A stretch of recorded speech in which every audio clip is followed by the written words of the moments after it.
Como vocês viram, o fórum tem uma série de ferramentas, portas de entrada, para que nós possamos, a partir dele, alavancar soluções para os nossos problemas. E que ontem discutimos vários, alguns assuntos mais quentes, né? Algumas discussões mais intensas, e hoje nós vamos falar sobre o principal alicerce de um país, né? Nós vamos começar falando sobre caminhos para a educação, e vamos convidar Eduardo Chaves, que é PhD em Filosofia pela Universidade de Pittsburgh, grande experiência em educação em organizações públicas e privadas de terceiro setor, membro do Conselho Consultivo do Instituto Crescer para a Cidadania, presidente e CEO da Mindware, né, uma empresa de consultoria na área de tecnologia, mudança e inovação. Vários livros publicados, e ele vai compartilhar conosco as suas ideias. Bem-vindo, Eduardo.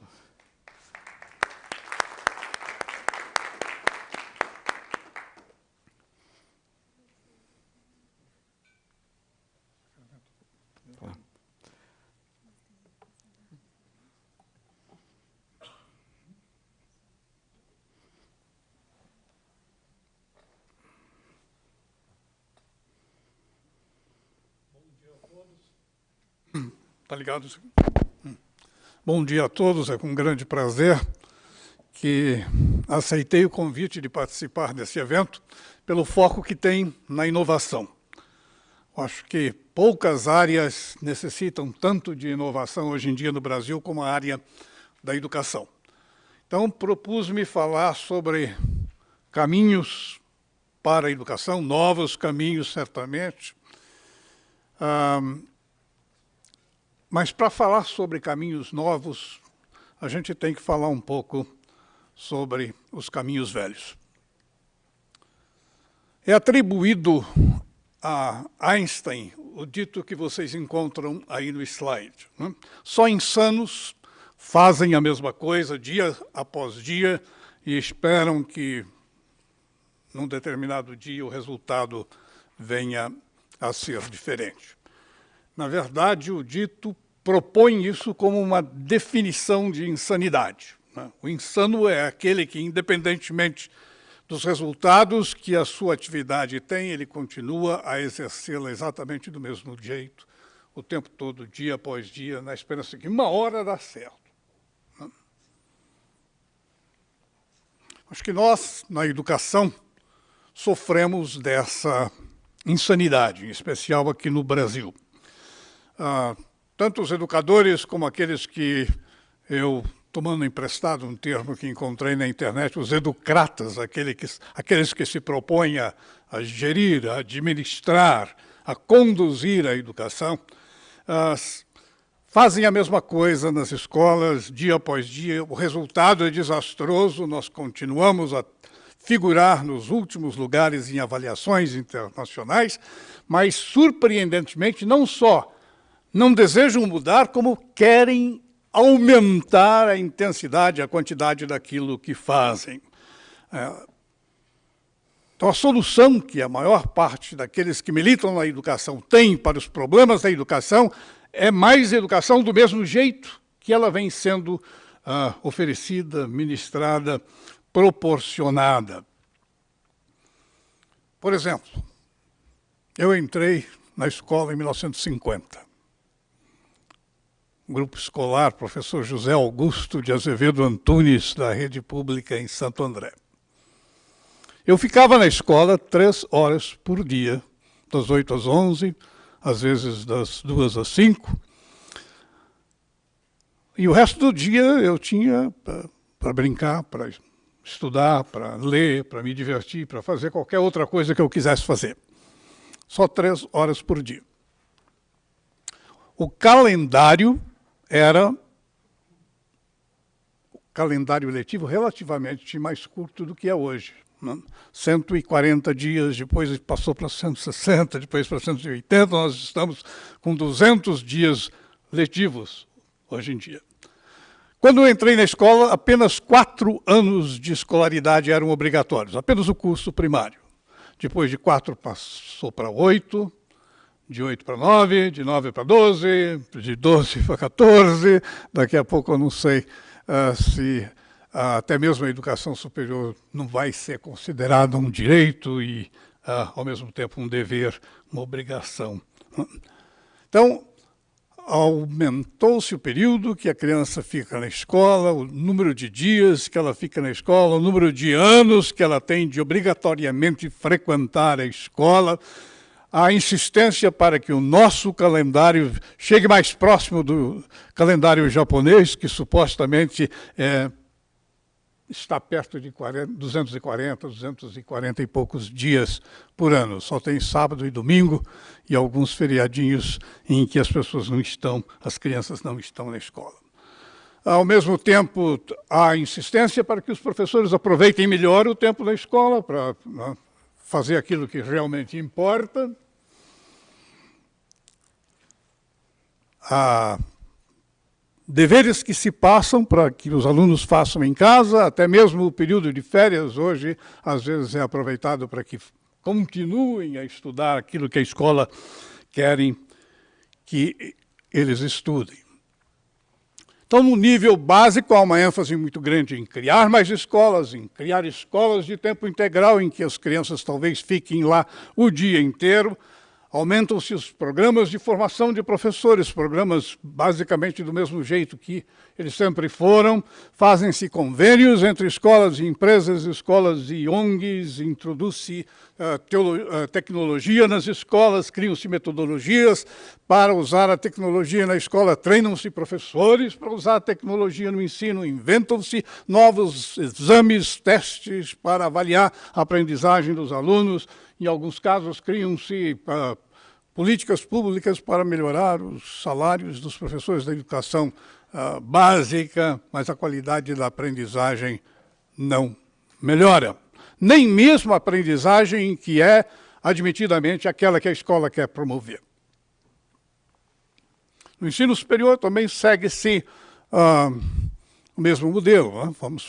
Não se discute se todo mundo precisa fazer universidade ou um curso superior, mas vão se criando universidades, criam-se institutos superiores de tecnologia, institutos federais de ensino, FATECs, etc. Criam-se programas de bolsas e financiamentos para quem não pode pagar consiga estudar, fazer um curso superior, enviam-se alunos para estudar no exterior quando, às vezes, nem conseguem falar uma língua estrangeira, e os resultados continuam sendo os que nós conhecemos. Ainda hoje, há no noticiário informações de que nossas principais universidades caíram ainda mais alguns pontos nos rankings principais de avaliação do ensino superior.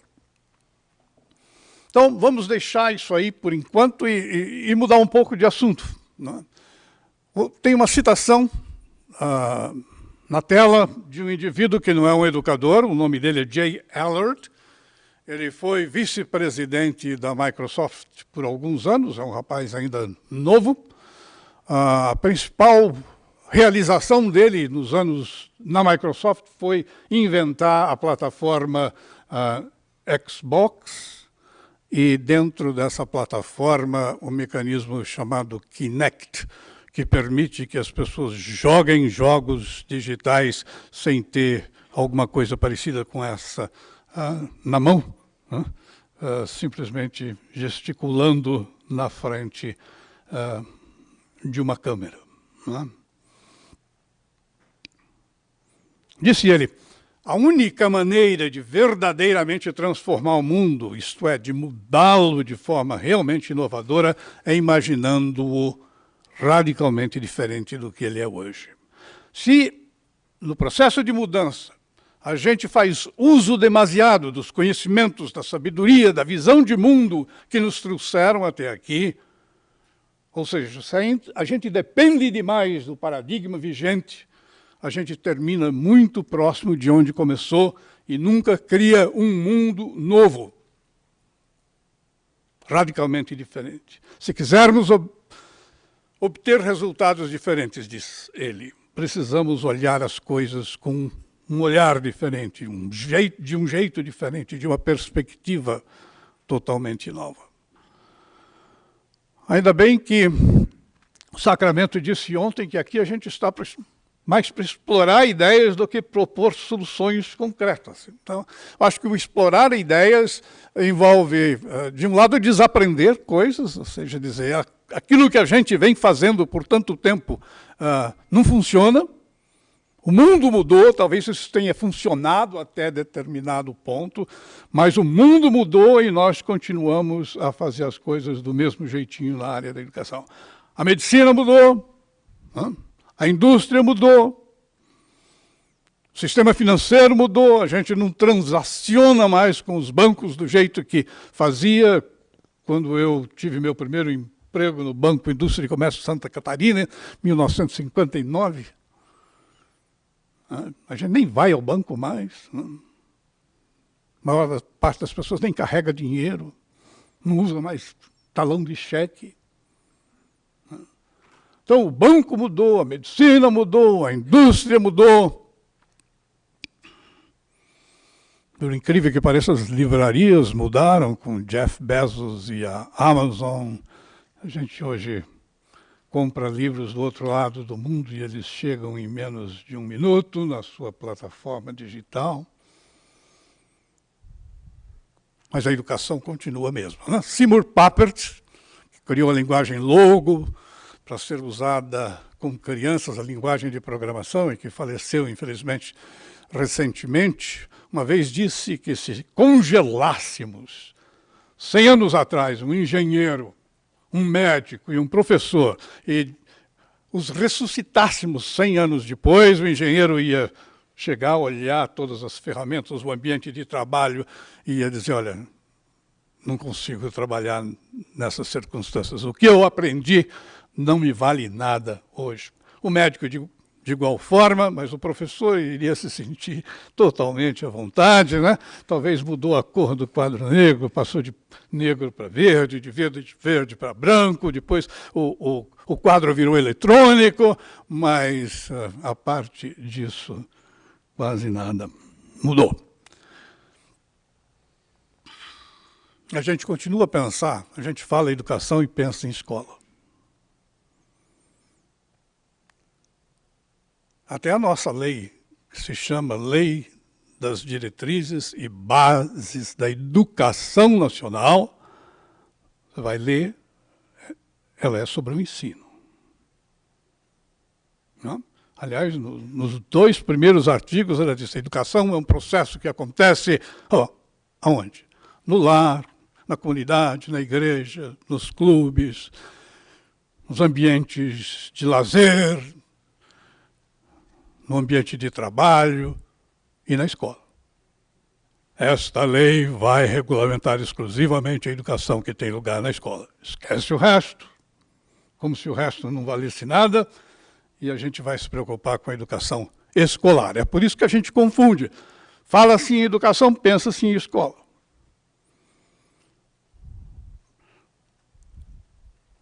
E escola está ligado ao professor, está ligado ao ensino, está ligado a currículo, está ligado a prova, a teste e coisas desse tipo. Então, é esse modelo mental que a gente precisa rever.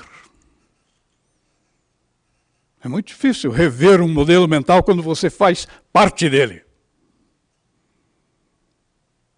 Thomas Kuhn, no seu livro A Estrutura das Revoluções Científicas, diz que é virtualmente impossível mudar a forma de fazer ciência quando você está lidando com as pessoas que construíram aquele paradigma.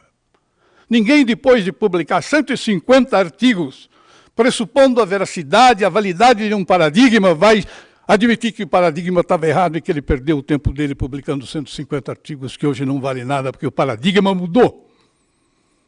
Eu apresentei soluções que me pareciam úteis, mas os problemas mudaram e aquelas soluções não valem mais nada. Então, é muito difícil, né? Lidando com professores, com educadores e educratas, né? E não são só os professores e os administradores da educação. Hoje, há todo um universo que depende do paradigma tradicional. Editoras, donos de escolas particulares, sindicatos, Ninguém quer que se mexa no modelo.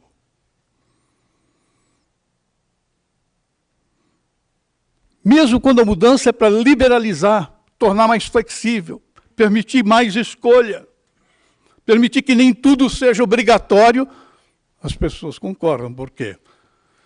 Alguém está mexendo naquilo que eu faço.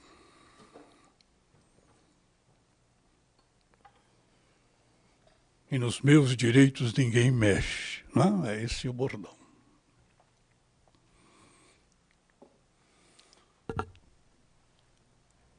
Quando o Jay Allard inventou a plataforma Xbox e o Kinect, muita gente pensou que ele estava apenas expandindo um pouco a plataforma de jogos digitais. Mas não, ele estava reinventando a forma de nos relacionarmos com o computador, criando uma interface totalmente nova, em que o computador lê os seus gestos, lê suas expressões, lê seus movimentos e responde de acordo. Ontem houve menção aqui ao Siri, essas interfaces de voz em que você conversa simplesmente com o computador em linguagem natural e ele reconhece e age. É nessa área que ele estava mexendo. Ele não estava preocupado simplesmente com um jogo digital que preenche as necessidades de adolescente. Ele estava interessado em mudar um paradigma, a forma em que nós nos interagimos com a máquina. Jeff Bezos, da Amazon. Muita gente pensou que ele estava apenas criando uma nova livraria, agora uma livraria virtual. Começou assim, né? Dava a impressão que ia ser assim. Mas não foi. Ele não só inventou o livro eletrônico, o e-book, e revolucionou o mercado livreiro, ele está tornando possível que todos nós publiquemos de forma extremamente rápida e eficiente.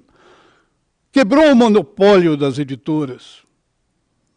Você tem um livro, você acha que o livro vai vender alguma coisa? Tudo bom, eu publico para você. Se não vender, eu não ganho e você não ganha, mas pode ser que venda. Ele não só mexeu no mercado livreiro, ele revolucionou, reinventou o varejo, a forma como nós compramos. Ele criou um software que conhece o cliente com tamanha intimidade que talvez nem o parceiro ou o cônjuge do cliente o conheça. Né? Ele registra nos seus computadores tudo o que você faz no site. Então, você pode dizer, há um problema de privacidade aqui, mas certamente há um problema de privacidade, mas a hora que eu entro no site da Amazon, ele já me sugere 10 ou 12 livros, e todos eles são livros que eu fico tentado a comprar. Uma vez eu comprei um presente para minha primeira neta na Amazon, que já tinha um acordo com a Toys R Us, a maior loja de brinquedos dos Estados Unidos. Isso faz 15 anos, minha neta tem 15 anos. Até hoje. De vez em quando o site da Amazon diz assim, 15 anos atrás você comprou um berço.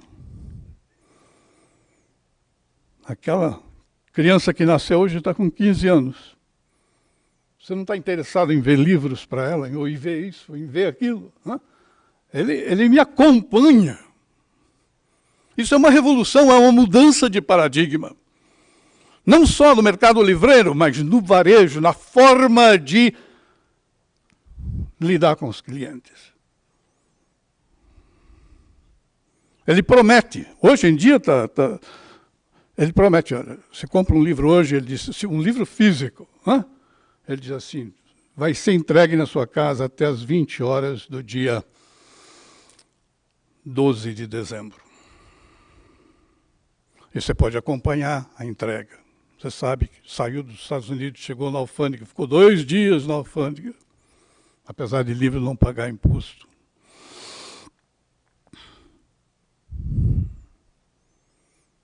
Uma vez o livro não chegou.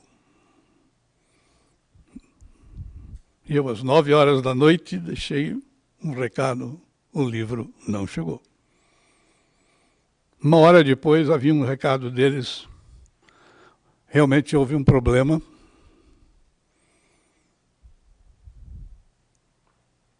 Mas ele vai ser entregue amanhã até às 8h da noite.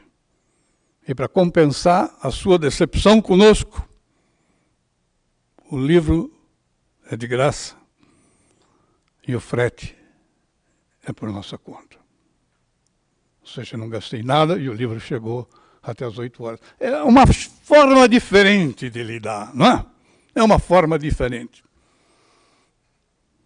Por que a gente na educação, quando pensa em mudança, não pensa em mudança com essa radicalidade?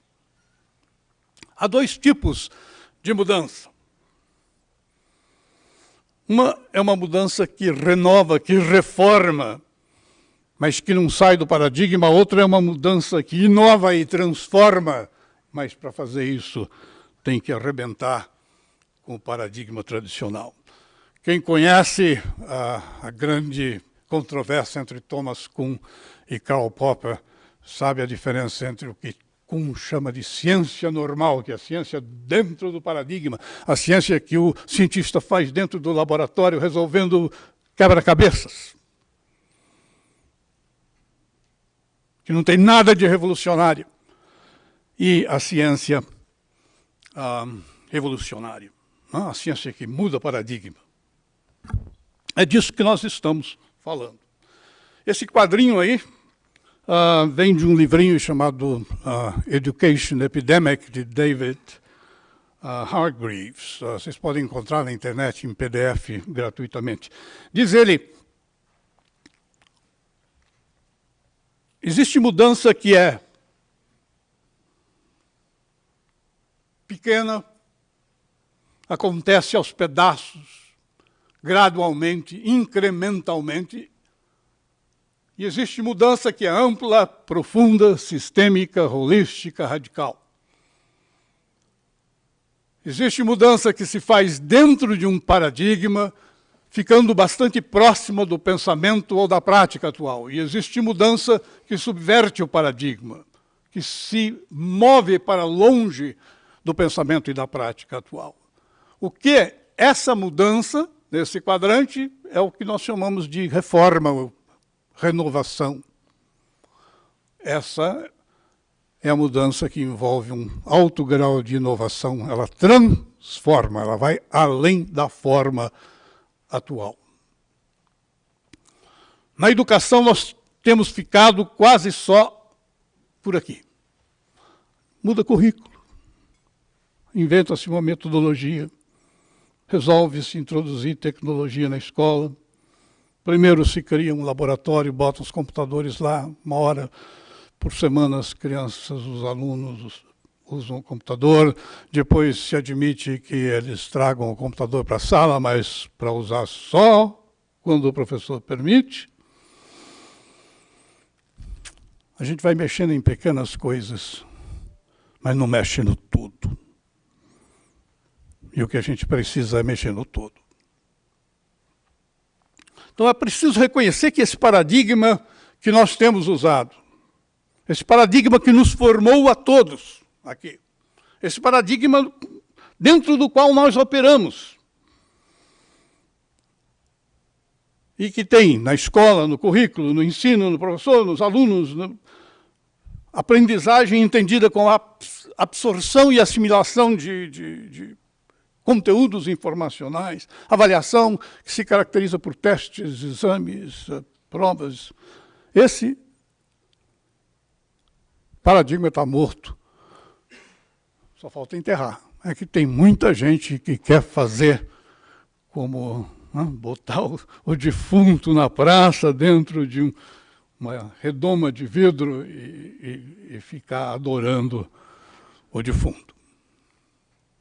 Então, ele é escola-cêntrico, ensino-cêntrico, magistrocêntrico, o foco está na escola, não está na vida.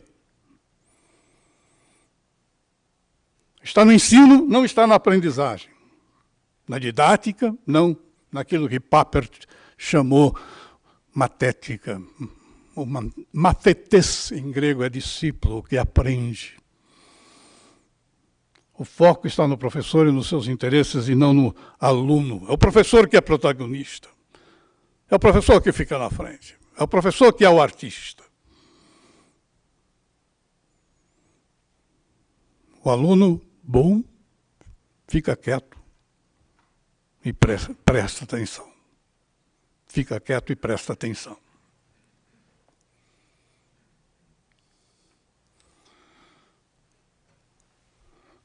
Disse, num novo paradigma, a ênfase tem que estar no aluno e na sua aprendizagem. Isso parece tão óbvio que até dá um certo constrangimento enfatizar. Não é? A escola existe por causa do aluno, por causa da criança, do adolescente, do jovem.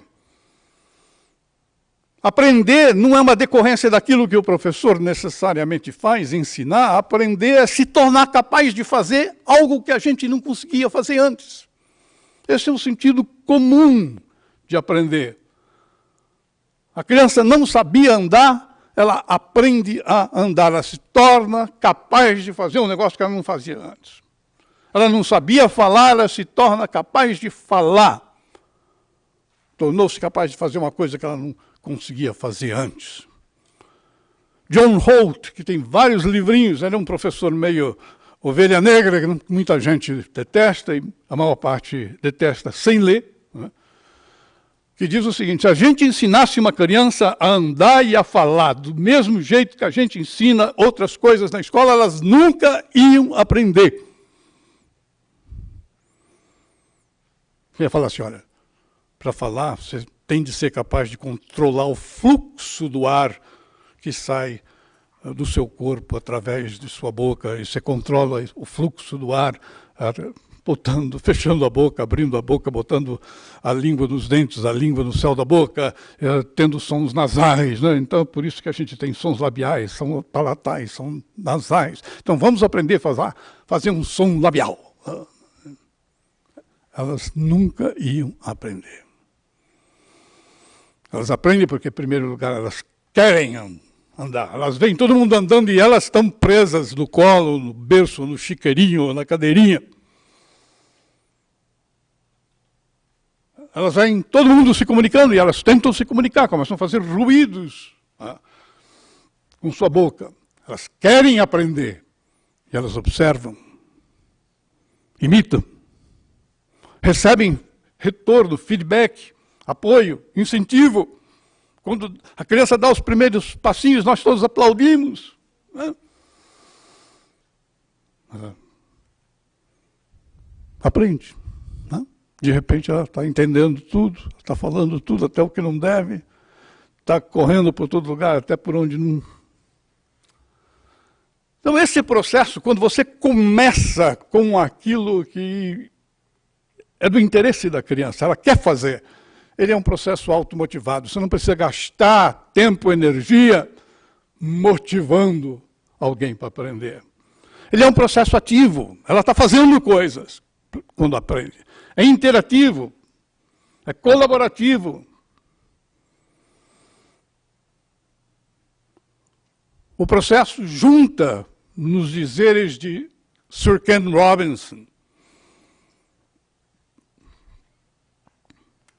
os interesses e os talentos das crianças. Aquilo que elas querem fazer com aquilo que elas conseguem fazer. E se não conseguem, têm condições de aprender.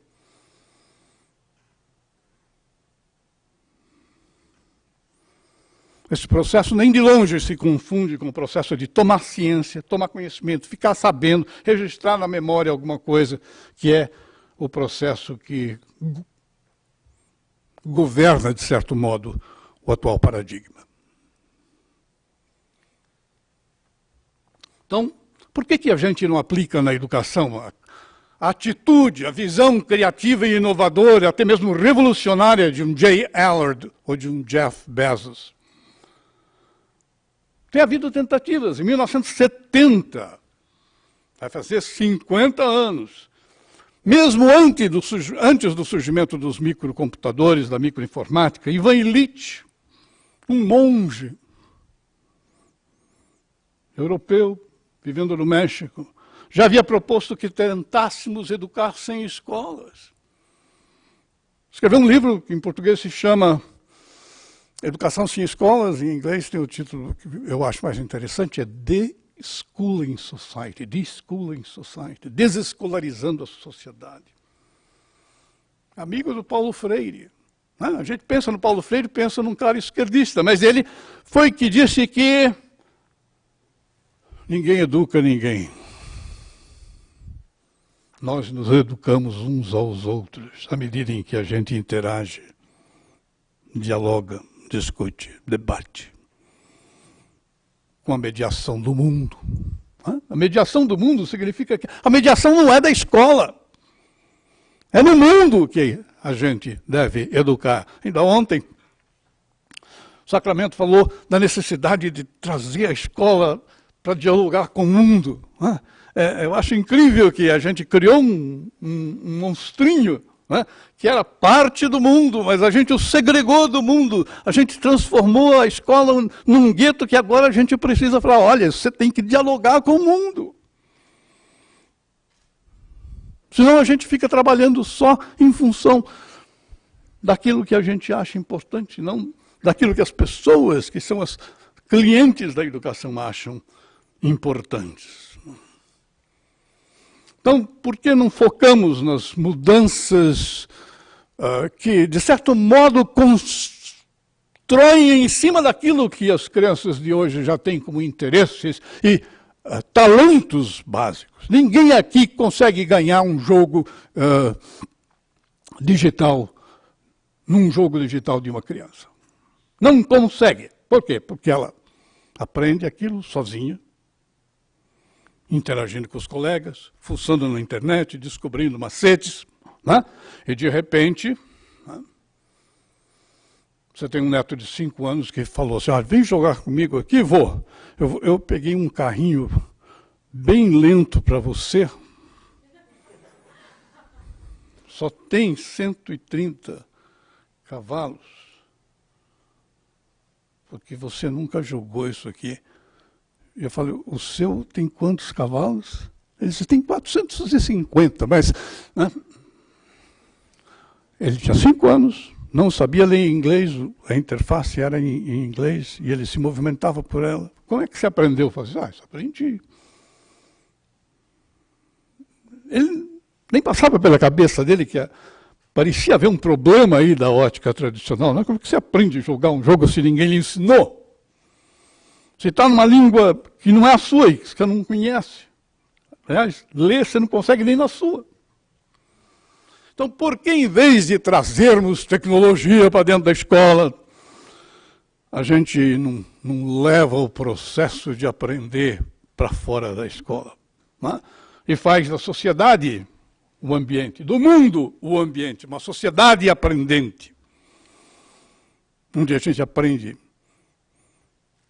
a toda hora, anytime, em qualquer lugar, anywhere, de qualquer jeito, anyhow. Aprende quando é necessário, just in time. Só aquilo que a gente precisa, just enough. As dicas para construir um novo paradigma já estão aqui. A gente conhece, a gente sabe. Se a gente quer realmente mudar de forma radical, inovar, transformar, quebrar o paradigma, buscar uma educação nova, ou será que a gente quer simplesmente dar uma guaribada, dar um tapa no modelo antigo, colocar remendos novos em tecidos velhos, vinhos novos em odres velhos, e esperar que o negócio, por milagre, um dia funcione? Estou terminando. É o último. Acho que o principal obstáculo somos nós mesmos. Nós somos, mesmo quando não professores, criaturas de hábitos.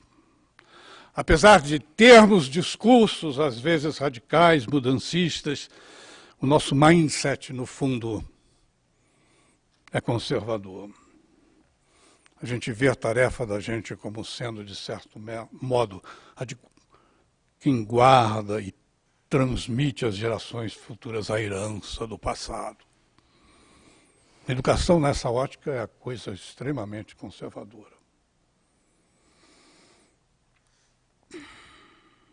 Até a esquerda, mais radical, Dermeval Saviani, meu colega da Unicamp, de 30 anos, né, a educação que ele propõe é transmitir às classes desfavorecidas aquele conhecimento socialmente construído que até aqui foi prerrogativa das classes mais favorecidas.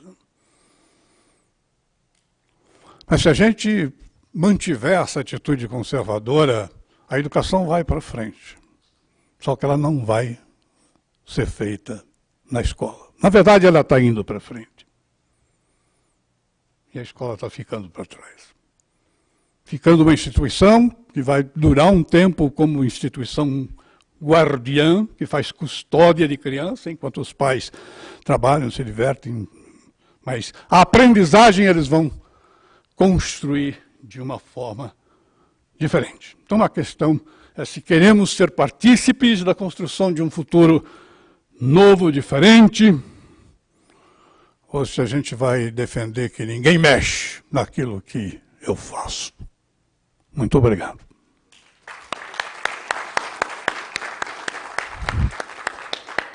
Os slides estão no SlideShare. Muito obrigado.